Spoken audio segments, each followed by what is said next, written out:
Hello everyone and welcome to my channel. My name is Crown and today we are going to have some more stories that I hope that you will enjoy. But before we start, it would be so much appreciated if you would subscribe to the channel, like the video if you enjoyed it, and maybe leave a comment down below. These simple clicks would mean a lot to the future of this channel and really reward the effort that I put in every day. And now, without further ado, let's go! First story. Racist, lazy, mean federal worker gets her comeuppance. This story is about my son, who's a computer science whiz and a nice guy. Let's call him Will. Will was the youngest professor to teach at his university, which is a world-class university in the USA. Unfortunately, he's a bit pushover. Will had a job he really liked at a federal agency. He consistently received stellar reviews for 3 years and was given a great promotion. Will also had a great professional relationship with his boss, whom he respected. Let's call Will's boss Wendy. Will and Wendy are of opposite races, which was never an issue until the jerk, let's call her Charlene, began interfering. Will created an application for Wendy that would allow her to access statistical information on the performance of each division and all individuals under her management. That jerk, Charlene, and Wendy are the same race. They are black, my son is white. My son faced accusations of nepotism by Charlene based on race, which was simply untrue. Will willingly worked overtime and worked outside the scope of his job at his boss's request without any extra pay. He was an exempt employee, but got special perks such as flex schedule, autonomy, and so on. There was a poor performer at the office who failed to meet the requirements by 70%. Let's call her Mina. That was Mina's failure rate. Mind you, Mina would go on Facebook and chat with her friends while on the job instead of just doing her work. Mina was the only person whose remote work privileges were revoked by her supervisor, Darla. Mina and Darla are also black. Mina discovered that Will had created a program that allowed Wendy, my son's boss, who was Darla's boss, to see the activities of staff while on the job. Mina also was found out to be committing wage theft, as sometimes/often she did not even work full days that she claimed. Again, Mina happens to be the same race as her supervisor, my son's boss, and the jerk. All black. Charlene gets wind of the application that Will had created for Wendy and complains that he sets it up to target employees who are black and that the federal government is engaged in a scheme to keep down her race, despite the fact that 80% of the employees in that office were of that race. Charlene demands that my son work for her office under the guise that they need a similar program. Will had no choice but to comply with the transfer as it was the agency's decision, and Charlene and others began harassing my son with racist comments. He ultimately lost his job. He filed an EEOC complaint and an investigation ensued. Charlene lies and perjured herself into her sworn statement. The federal agency initially tried to cover up her criminal behavior until my son threatened to have the FBI investigate the perjury allegations. The director got involved, as did other attorneys. The agency conducted the investigation and found that Charlie not only discriminated against my son based on his race and harassed him, which was illegal, but she also committed felony perjury and obstruction of justice. Needless to say, Charlene lost her job, in addition to being charged with felonies. Next story. Entitled mother delays military flights and costs government thousands of dollars. A little bit of background to help. I'm a US Marine who was recently stationed in Okinawa, Japan. So when you get stationed overseas, especially in Japan, there is a specific process to get everyone where they need to go with regards to flights. Basically, everyone and their families get put in flights to Seattle International Airport. Once there, it is usually an uncomfortable 4 to 12 hours of families and service members sleeping on floors throughout the terminal, and USO to wait for the 2 a.m. TSA screening and pre-flight check-in for the 7 to 8 a.m. flights. The flights from Seattle are traditionally government-contracted flights, so it's only military personnel and their families, and the planes only stop at military bases from there. So fast forward to the very first stop, mainland Japan. 15 hours of flying later, my wife and I, and my service dog Zoe, get off the plane along with all the other military families and pets. It's been a long flight. Everyone is irritated and grumpy and just wants to get everything over with. We have 2 more stops at different bases to let people off. Enter the entitled mother. She exits the plane with everyone else at our first stop. We have to sit in a staging area because seeing as we are now in another country, we can't go anywhere without going through customs. The entitled mother begins to loudly complain that the environment is not comfortable enough and that the air is too humid. Wow, in Okinawa? Who would have guessed? At this point, she's just been generally annoying, but everyone ignores her. We all boarded the plane no problem. We all really just want to leave and get to our final bases. Fast forward to our second stop. Around 2 hours of flying later, still on the mainland but closer to Okinawa. As we taxi towards our next stop at the terminal to drop people off, I get a snapshot from a Marine who used to work for me. He's on the runway and there is like 3 to 4 other planes with families behind us. It's pouring rain, but they are going to let us off the plane to stretch out legs again, while some of the families actually depart. Everyone stands up and gets ready to get off the plane when the pilot comes on the intercom and says, "We all have to be seated again." No explanation. I message my friend on the flight line and ask him if he knows what's going on.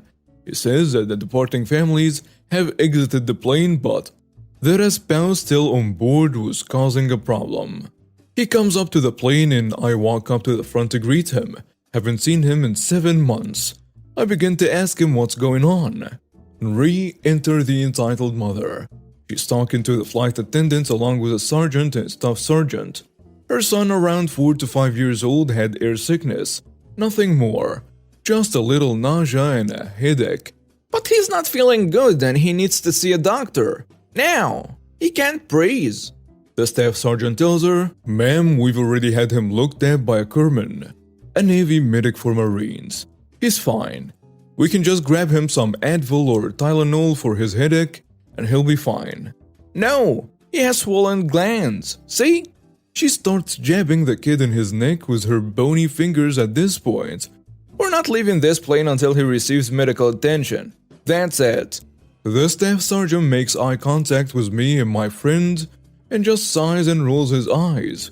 He can't even finish saying "ma'am" before she has an outburst overseeing this. "I'm sorry. Is something wrong with me caring for my son? Get him a doctor. Now." "Ma'am, it is after working hours. It's around 6:30 p.m. All official medical staff have gone home already.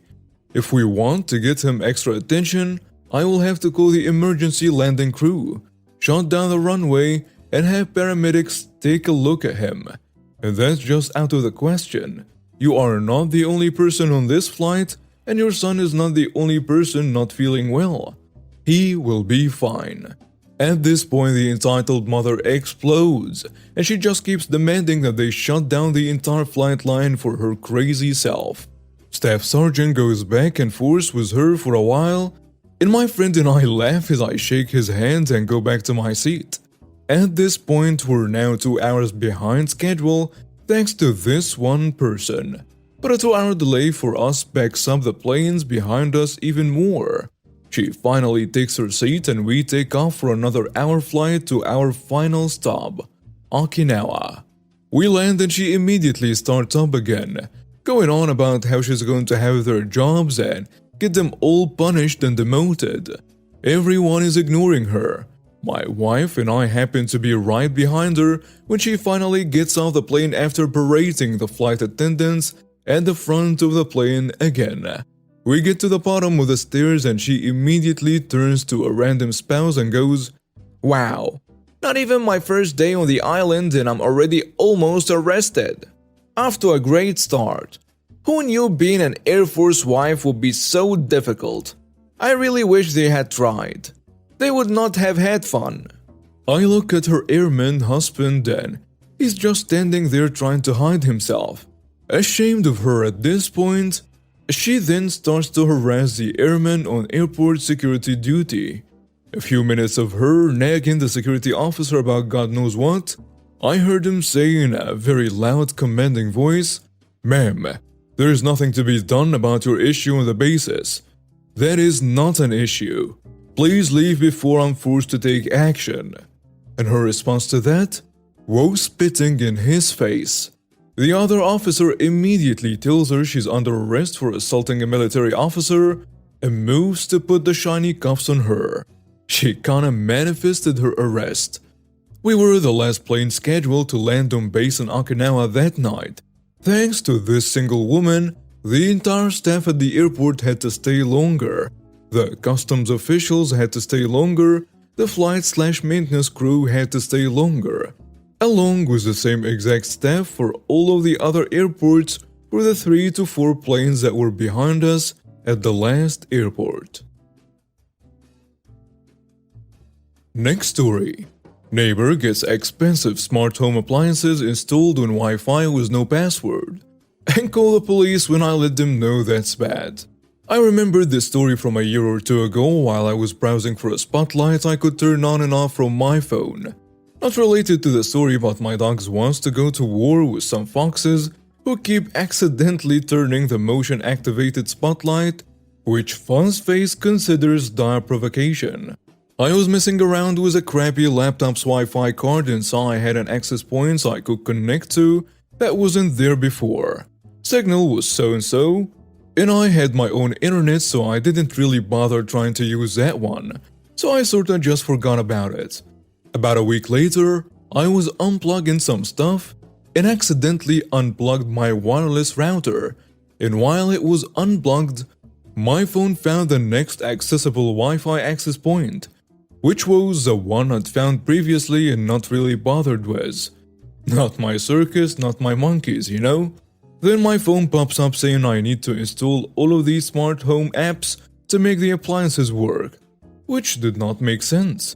I'm enough of an IT guy to know that, unless there is a burning need for it, home automation isn't really the best idea. Absolutely no telling who can access that information. These people had their garage doors, heating and air conditioning, lights, interior and exterior, televisions and refrigerator hooked up. It was all hooked up to a Wi-Fi with no password. In the industry, we call that dumb as a pack of hammers.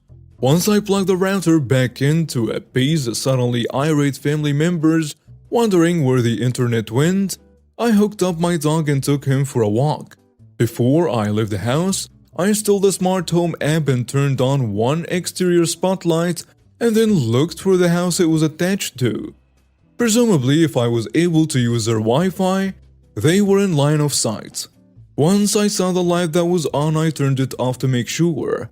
The house was on the next street over, directly behind my house. There is a huge hill in the way that the builders left because Mother Nature did not flatten my part of the country as a courtesy, so lots can be next to each other without being accessible. That meant going the long way around. My dog is an adorable 35 pounds cockapoo who has much better people skills than I do. When I have to go talk to people, I don't know, he comes along because he's about as threatening as a wet noodle. Don't tell him I said that. And I can't be that bad a man if my dog is as awesome as he is. So we make our way over to the neighbor's house, and I knock on their door. A nice older lady answers it. Old enough to have moved out kids, but not old enough to be considered a Q-tip in my humble opinion. She forgets to ask what I want and immediately goes gooey all over my dog. And her husband hears adorable appreciation sounds coming from his front door, and he decides to investigate. He too is floored by my dog's awesomeness. There is about a minute of him getting all the attention, and I thought building a rapport. Before I remember why I'm here, I ask how they like their new smart home stuff, and they immediately start getting weirded out. Husband says, "We like it just fine. How do you know we got that stuff?" Please do not take this the wrong way, but you don't have a password on your wireless.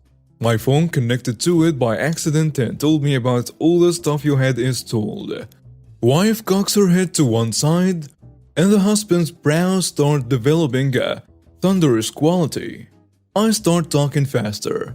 "I'm just here to let you know that you really should put a password on your Wi-Fi, or anyone can use it to do stuff like open your garage doors." Husband's brow is now in full fury mode, and he opens his mouth to presumably shout at me. But before he can, the wife says, "Oh, that's what the installer guy was talking about. He kept saying I needed to encrypt the thingy or something like that. We've never bothered with a password because it's a pain to set up and remember." Now husband has gone from thunderous fury to bewilderment, and he looks at his wife and says, Encrypt the what now? "I don't feel like volunteering to set up these people's network and appliances for them. So I say, okay, gotta go, bye." I power walk away from their house, and once clear we mosey back towards my house. About 2 hours later, someone started knocking at the front door to my house. I live in an in-law apartment in the basement of my parents' house, so that's not my door. My mother answers the door and then stomps down to the door to my part of the house, throws it open and tells me the police are here. Again, in a frosty voice. I hustle up the stairs and there is Officer Dave. Not his real name, but the only officer my town at that point had who knew enough about computers to actually have a conversation with me without getting a must-smash nerd face. I say, "Hi Dave, what's up?"